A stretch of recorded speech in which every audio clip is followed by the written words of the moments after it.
Oke, welcome to Total Politik. Dan apakah audio sudah direkam? Udah.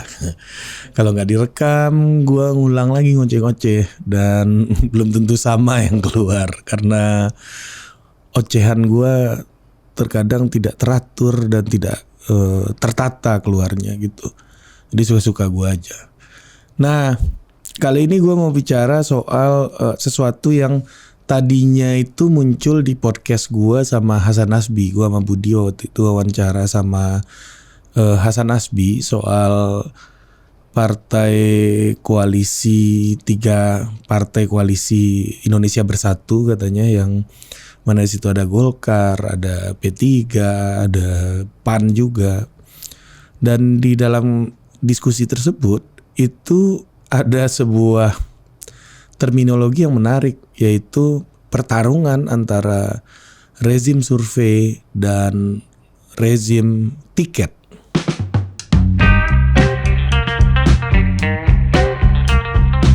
Oke, apa itu rezim survei dan apa itu rezim tiket? Yang pertama rezim survei, gue mulai dari rezim survei dulu. Ya, rezim survei ini adalah bagaimana kepercayaan politik itu diambil, keputusan-keputusan yang diambil berdasarkan dengan hasil opini publik gitu. Nah, jadi misalnya siapakah calon presiden yang paling layak menurut Anda gitu. Keluarlah nama 3 besar gitu, yang seperti yang kita tahu di hampir semua survei nama 3 besarnya ya relatif itu aja selama 2 tahun belakangan ini. Ada nama Pak Prabowo, ada nama Pak Anies Baswedan, ada nama Pak Ganjar Pranowo gitu. Jadi ada 3 orang lelaki ini yang memuncaki ya top 3 dari semua survei dalam 2 tahun belakangan ini. Jadi kalau rezim survei berpikirnya adalah kalau ada pencapresan ya yang harus dicalonkan ya 3 ini aja yang akan mendapatkan kemenangan ya dengan mencalonkan 3 orang ini gitu. Jadi keputusan politik untuk pencalonan kandidasi di dalam pemilu di 2024 nanti akan sangat ditentukan dari opini publik yang mengatakan bahwa ada 3 kandidat utama gitu yang akan menjadi kandidat terkuat yang akan mungkin memenangkan pemilu 2024 nanti gitu. Nah, rezim survei ini kekurangannya tentu ini sebuah justifikasi akademik tentunya. Terus ini sebuah pemetaan strategi tentunya, kekuatannya itu, tapi juga ada menyisakan kekurangan-kekurangan, yaitu bagaimana rezim ini sulit sekali untuk memunculkan alternatif gitu. Jadi memunculkan orang-orang yang mungkin sudah tertinggal terlalu jauh di tabel survei mereka gitu. Jadi memang ada orang yang punya kecenderungan untuk melakukan akselerasi atau loncatan eksponensial memang, dan itu pun juga terlihat dari hasil-hasil survei. Tapi juga ada orang yang udahlah ini udah sangat sulit gitu. Jadi ada justifikasi yang dikeluarkan oleh rezim survei ini sehingga alternatif itu menjadi sangat sulit nih, kayak agak mirip-mirip sama vonis dokter lah gitu. Karena dulu gue juga sempat bekerja di lembaga survei, gue juga sempat bekerja di lembaga-lembaga pollster ini dan mengetahui cara mereka bekerja. Ya, ditambah lagi background awal gue itu adalah seorang researcher di bidang politik, dan gue sangat paham bagaimana logika dari hasil survei. Ya, ada 2 sebenarnya logika yang sangat penting ya dipahami dalam hasil survei. Pertama adalah dia melakukan generalisasi gitu. Jadi setiap hasil survei kalau nggak bisa digeneralisasi berarti surveinya tidak valid. Jadi memang orang melakukan survei itu upayanya adalah untuk melakukan generalisasi dari sebuah kenyataan gitu, dari sebuah potret opini masyarakat gitu. Nah, yang kedua, dia itu harus cross sectional gitu. Cross sectional itu maksudnya dia berada dalam satu aspek waktu tertentu. Jadi kalau surveinya tanggal 5 sampai tanggal 7 Mei kayak survei indikator kemarin, dia ya memotret situasi di saat itu gitu. Nah, di situ juga kita bisa cari penjelasan-penjelasan dalam konteks-konteks tertentu dan konteks-konteks tertentu gitu ya dari hasil survei tersebut. Kalau tanggal 5 sampai 9 Mei itu orang lagi mudik lebaran gitu ya. Berarti kalau di survei orang mudik lebaran kira-kira happy apa enggak gitu ya. Lagi kumpul keluarga, Bapak akan pilih capres siapa gitu kan. Lagi salam-salaman, lagi bagi-bagi THR, tiba-tiba ada orang nanya capresnya siapa gitu misalnya. Itu juga jadi sebuah problem gitu. Nah, dia adalah penjelasan dalam satu aspek waktu dan tidak bisa juga kita mengatakan bahwa satu hasil survei akan melakukan justifikasi terhadap situasi di masa depan yang mungkin aja bisa berubah. Nah, disitulah the art of politics gitu, to attack the impossibility gitu. Jadi politik melawan ketidakmungkinan itu sendiri gitu. Nah, dari hasil-hasil survei itu ya di satu sisi dia menjadi judgement, jadi vonis, tapi di sisi yang lain dia juga selalu menyisakan ruang-ruang untuk dipertanyakan, ruang-ruang untuk yang bisa diserang gitu sebagai sesuatu yang tidak mungkin, itu bisa menyerang ketidakmungkinan gitu. Ruang untuk menyerang ketidakmungkinan itu selalu terbuka luas gitu. Nah, inilah rezim survei. Kalau apabila survei itu mengatakan 3 besarnya adalah calon A, B, C seperti Pak Prabowo, Mas Ganjar dan Mas Anies, ya udah. Kalau partai-partai ingin mengambil keputusan di dalam pemilu 2024 mengikuti rekomendasi dari rezim survei, ya, maka dia akan calonkan 3 orang itu. Atau dari rezim survei dia tidak akan mencalonkan mungkin ketua umumnya sendiri gitu ya, walaupun ketua umumnya sendiri yang memiliki otoritas penuh dalam pencalonan itu, tetapi ketika rezim survei mengeluarkan argumen tertentu, dia mungkin akan berhitung lagi bahkan untuk tidak mencalonkan ketua umumnya sendiri, karena menurut rezim survei ketua umumnya itu berada di bottom list lah gitu. Nah, yang kedua juga yang menarik dari pembicaraan kemarin itu adalah soal rezim tiket. Rezim tiket ini apa? Rezim tiket ini adalah orang-orang yang punya partai.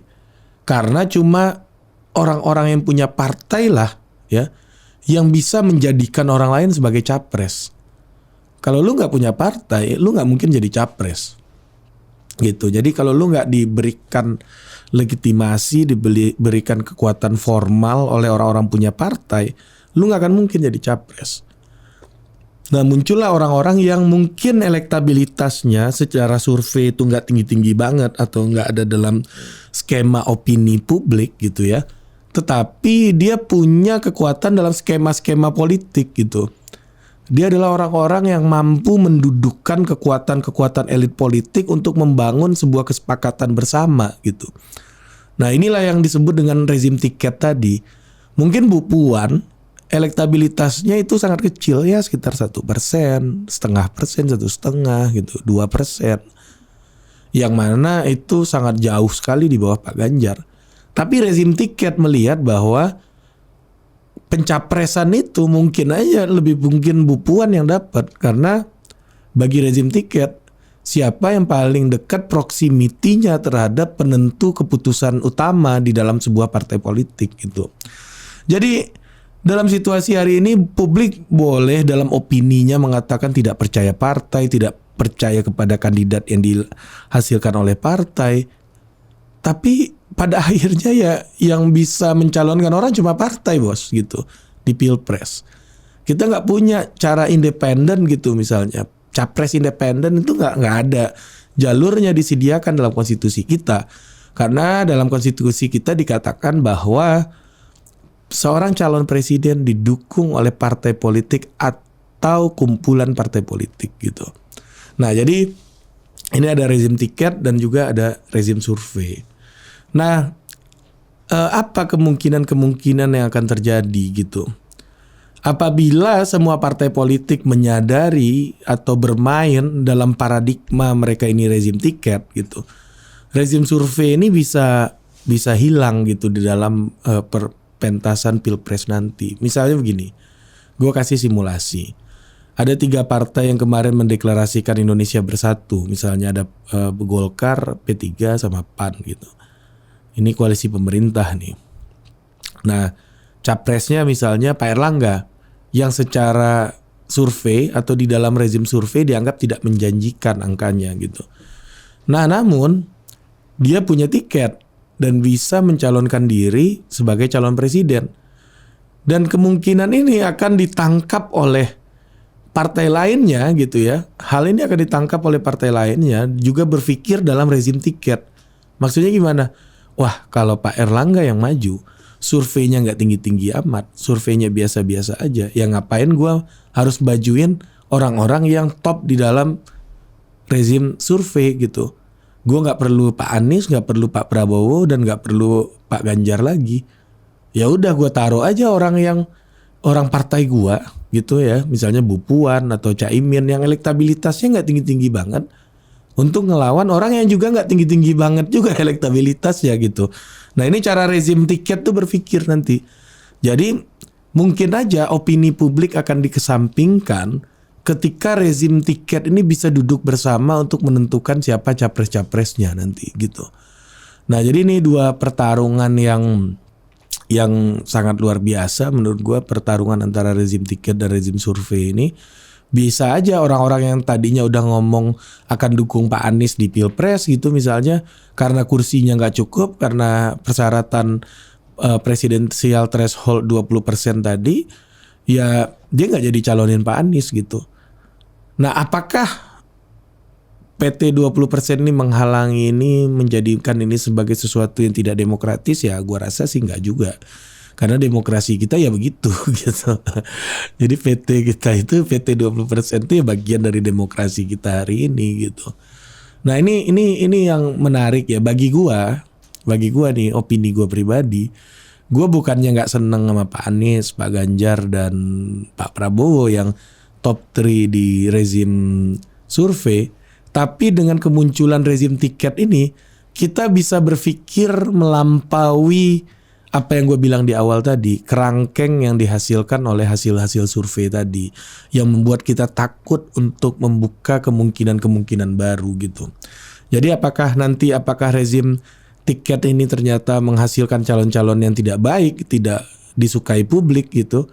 Ya bisa jadi kayak begitu karena memang rezim tiket ya, bukan tidak baik dalam artian tidak disukai publik gitu. Ya, gua koreksi itu. Jadi tidak disukai publik calonnya ya pasti karena mereka itu adalah calon-calon yang lahir dari rezim tiket gitu.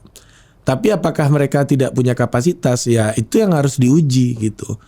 Jadi tetap aja apabila rezim tiket yang muncul gitu ya, tetap aja kapasitas mereka akan diuji sebagaimana mestinya proses pemilu yang harus dilewati gitu. Proses pemilu yang harus diselenggarakan semua tahapan-tahapannya gitu.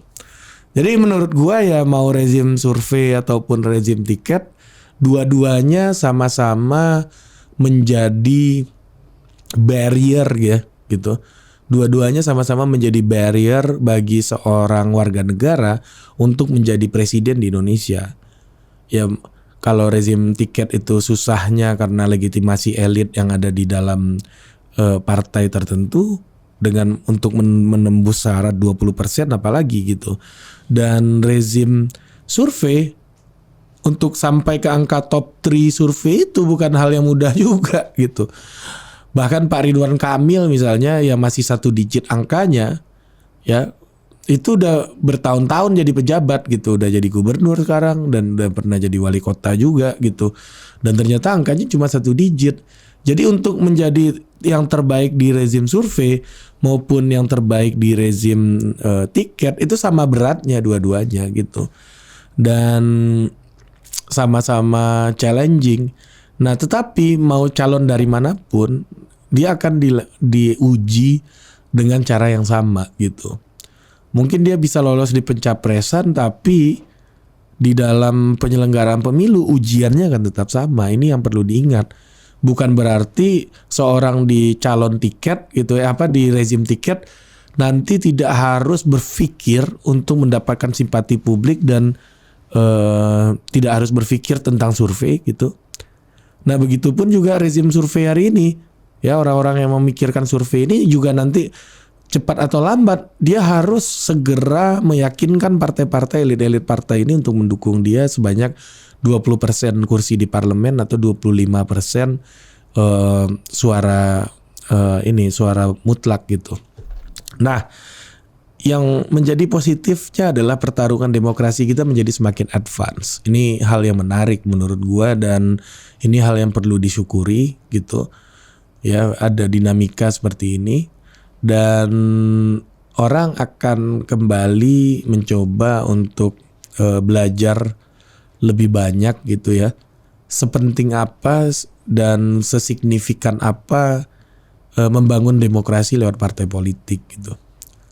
Ya, bukan hanya untuk menjadi populer tapi juga harus membesarkan ideologi, membesarkan organisasi, ya memperluas pengaruh ideologi dari sebuah partai politik sehingga dia memiliki legitimasi formal untuk menjadi orang yang memiliki kekuatan partai politik tertentu gitu. Jadi memang pada akhirnya maupun pada ujungnya antara survei, antara popularitas, elektabilitas dan kekuatan legitimasi formal melalui partai politik itu dua-duanya sama pentingnya.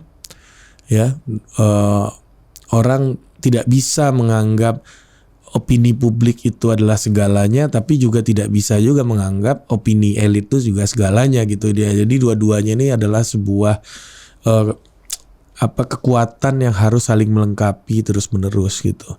Mungkin itu aja, sampai jumpa lagi di ngomong sendiri berikutnya. Dah.